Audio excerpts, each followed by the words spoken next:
And the first play will be a field goal try.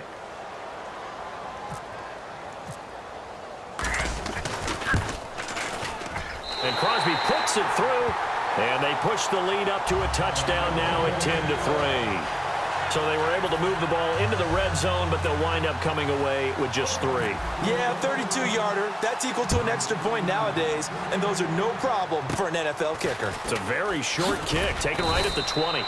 And they're going to start this drive in pretty good shape as they get it up past the 30. And out now come the Cowboys. And they had 3 points last time, but they didn't want 3 points because they were well within range of scoring a touchdown. We'll see if they can do better now. I'm with you on that one. Let's just go ahead and be frank about the whole thing. The only one happy about the 3-point? The kicker. Exactly. You put it through the post. That's going to help him in contract time. But that offense, they're thinking, let's get in the end zone this time. I don't know if that helped him in contract time. You could have kicked that one through. I don't know about that. I don't know about that. Super tough. We got a breather here to talk conference championship games for a second, and the games were not close at the end. I know some people wanted really tight games, but you have to respect Atlanta, New England. From the word go, dominant. And not only were they dominant, it was against teams who came in as the hottest teams in the league. Green Bay had won 8 games in a row. Pittsburgh had won 9 games in a row. New England, Atlanta, as you said, right from the start, established their dominance and continued it throughout each game. A first down carry by Elliott. And nowhere really to go there. He'll take this up just shy of midfield. 2 yards on the pickup there. It'll be 2nd and 8. That's a good play by the guys on the defensive side of the ball. Held them to a gain of 2. And that changes the playbook a little bit now for the guy calling plays. 2nd and 8. Now he's got to probably think about going to the air instead of maybe staying with the ground game. They come up in an empty set. 4 wide receivers, 1 tight end. Throwing, Prescott, and he hits Jason Witten, the tight end. And you think of all the years, speaking of Witten, that he's been around, but that touchdown catch he had against the Packers in the playoffs this year, that was his first postseason career TD. Come on. That's not true. Yeah. That's not true. Where did you get that stat? Now, that's not as much his fault as their lack of postseason appearances, but it was his first. That's for real? That's legit? That is legit. Hard to believe. Still, and this is a guy that hasn't missed a game since his rookie season in 2003. And I don't think he's going to miss a game in 2017 either. I think he's energized and wants to come back and chase the ring. Prescott from the gun. He's going to flip that out to the flat. It's complete. And he'll get this one down to about the 20-yard line. That one good for 16, and the drive will continue. I know most of the time when the ball's in the air, you're thinking wide receiver, tight end, but running backs, they can be a big part of any passing offense nowadays.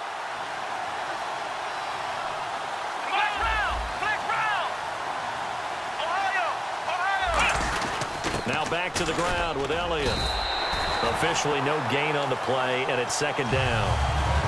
And he had a nice play there from his free safety position to hold him to nothing. And, Brandon, remember when the free safety was always back away from the line of scrimmage? That's changed. That changed in a big way. The way we see it now, they're almost mirrors between the free safety and the strong safety. Trying here for Bryant, and it's intercepted. And it's Clinton Dix with a pick. And a big turnover there as his guys will get the football back. And Green Bay getting ready to go as they take the field. And they split the uprights last time for 3. They've got the lead. They're not going to play this conservative. They're not hoping for another field goal. They're hoping for a touchdown. I'm with you on that one. I like where your head is. I like the way you're thinking because you're exactly right. Trying to sit on a lead and play that way, that doesn't work too well for most teams. Run your offense. Run what you do best. Exactly. Put it all the way down and try to increase your lead in a big way. And the best way to do it, touchdowns.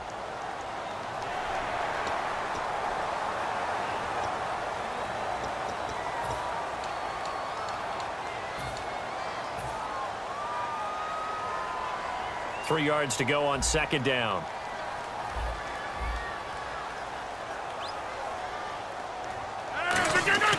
On 2nd down, here's Rodgers. And this is incomplete. Not too many things get to a quarterback of this magnitude, but I think it's safe to say that pressure can get to any quarterback. Now, he's obviously a great franchise quarterback, but felt the pressure, threw it incomplete. To throw, it's Rodgers. He's got his target, it's Cobb. Give him 12 yards on that one. It earns him a fresh set of downs. And Brandon, from our time in college football, where receivers weren't running the traditional NFL route tree, one thing they did learn, find open areas, find soft spots, and set up and catch the ball. And I think we just saw that there. Yeah, we saw that indeed, picking up the first. Now a first down carry. It's Lacy. Nowhere to go that time. He maybe got a yard up to the 40. The linebacker, Anthony Hitchens, there on the stop. And that's why you see a lot of teams that like to play 4-3 defense, especially against teams that run the ball really well, because you count on your defensive front, the tackles and the ends, to eat up the blocking in the offensive line and keep that guy in the middle clean so he can roam through the football and make a tackle. In this case, he introduced himself and said, "Hello, my name is Mike."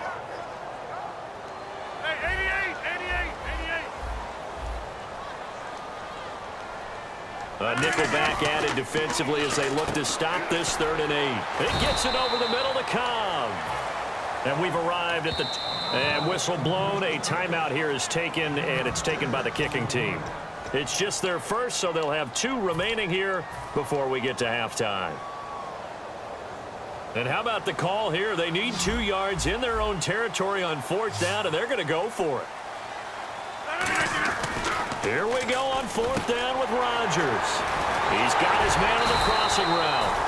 And he's taken down at the 43, but not before picking up the first. I remember in pregame when we were talking to him on the field, and he took his gloves off and showed us his fingers. A few misshapen ones in there, and now we know why, trying to catch those types of bullets. That was a dart. Yeah, even for a talented receiver, those are tough to hang on to. One thing's for sure, with Jordy Nelson, you can't fault his toughness, and we saw that on display in the NFC Championship game with that rib injury he played through. To be honest with you, I didn't think he was going to play in the game. When I hear 2 cracked ribs, I just don't see that as a recipe for a guy being able to play wide receiver in a championship game, and he came back in about 2 weeks' time. You're exactly right. Excellent toughness, incredible toughness, and how about the production during the game? He was a factor, especially early. Yeah, scored a touchdown, 67 yards as well. So 3rd and inches, and this will be the 9th play of the drive. Rodgers going to try and throw on 3rd down. And he finds a man with a crossing route. They only get 2 there, but on 3rd and 1, that's all they needed to keep the drive going. And quickly, they get to the line. Rodgers now on 1st down. Under pressure, and down he goes. They sack him back at the 36. Terrell McClain able to swap him from that defensive tackle spot for a loss of 5. And now for the offense, this is play number 11 here on this drive. One back is Lacy. Now it's Rodgers. Over the middle, it's Jared Cook. Now hold everything here. We're going to get a timeout by the offense. So that means they're down to 1 remaining here as we head toward halftime. Shift together here from the D-line. Into the red zone. It's Rodgers. He rifles one that's intercepted. Picked off here by Anthony Hitchens. And a big turnover there as his guys will get the football back. Here's the Dallas offense now heading back out onto the field. And what do you think goes on here in this situation? If you got the football, you're trailing, you're back in your own territory with just a little time. Do you try something? You're thinking about jump-starting your team, right? You just mentioned it. They're down. They're trying to get back into the game.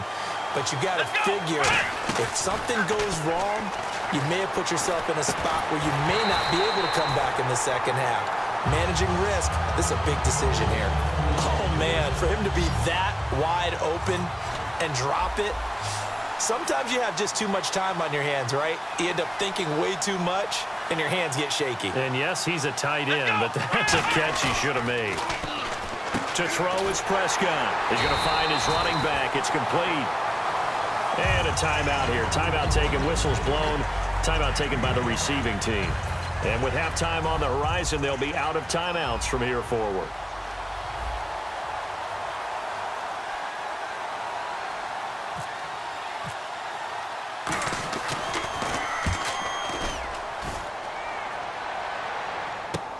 This is brought in at the 21. Great blocking, nearly sprung him there.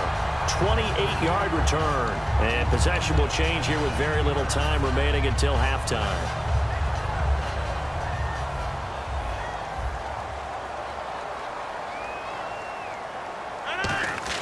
They go back to the air here after the INT. He's going to air one out. And he bats it away, and it falls down incomplete. I like the boldness, and I like that they took a shot downfield, but it was well covered, and he was able to get a hand in and knock it away. One back is Lacey. Off the play fake to Lacey. Here's Rodgers. He's going to go up top again. This will be caught by Nelson for a Packer touchdown.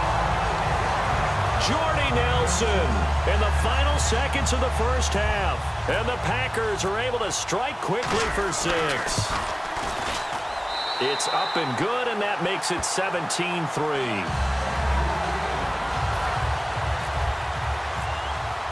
Now after the touchdown, here's Crosby to kick it away.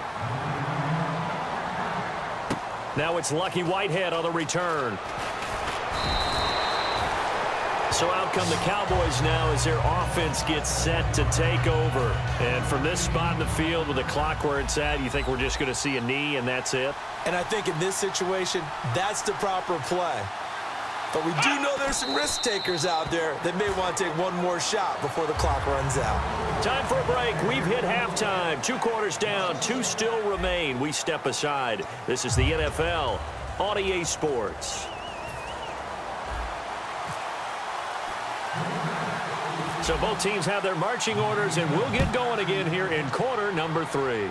And a fair catch signaled for and taken at about the 18-yard line. Out come the Cowboys now as they'll go on offense first here in this third quarter. They have the ball here for the inaugural drive of the second half. Pretty big deficit, though. We'll see what adjustments were made in that locker room. And I never want to make something more important than it actually is, right? I don't want to create more hype than what is there. But this is a do that? I'm doing it, though. This is a really important drive. And we often talk about teams scripting plays to start a game. A lot of them script to start the second half, too. And they're scripting something that they expect to get them into the end zone and back into this game. We'll see if that script is a good one for them. Well, you know, Charles, understandably, all the talk right now about the Super Bowl. Don't forget this week the Pro Bowl as well down in Orlando. New location, back to the old format, AFC versus NFC. And I like that. Now you don't have teammates having to play against teammates. I think it's more recognizable for the fans watching the game, so that should be fun. But also, how great is it that for our friends here at Madden, the game is right here in Orlando, so we can just pop over, check out practices, check out all the events leading up to the game. That should be a whole lot of fun, and it stamps Orlando as a big league city. And that one got tipped, kind of threw everything off. It brings up third. Well, we're not playing 3 yards in a cloud of dust football anymore. I kind of get why those old school coaches sometimes didn't want to throw the football, because if it's popped up in the air, it almost turns into slow motion, and both sides trying to get to the football, and you're holding your breath wondering whether it's going to go good or bad for your team. He completes it to Bryant, and he's able to get the first before he's taken down at the 36. It's a pickup of 16 there, and it'll lead to a new set of downs. He's such a good route runner, shows it there on third down, very proficient, and a good pass. And you know what I've observed over the years in the NFL? The better a route runner you are, the more confidence your guy's going to have in you to go to you in important times, because he can trust you being in the right spot, and they connected there and picked up a first down. Out left side here to Bryant. 7 yards, the pickup on the pitch and catch. He decided to run a hitch route. It really helped to have a guy who can turn it loose, and boy, he rifled one in there on that one. Not much run after catch, but it worked really well. Bryant, the lone receiver left. Let's go!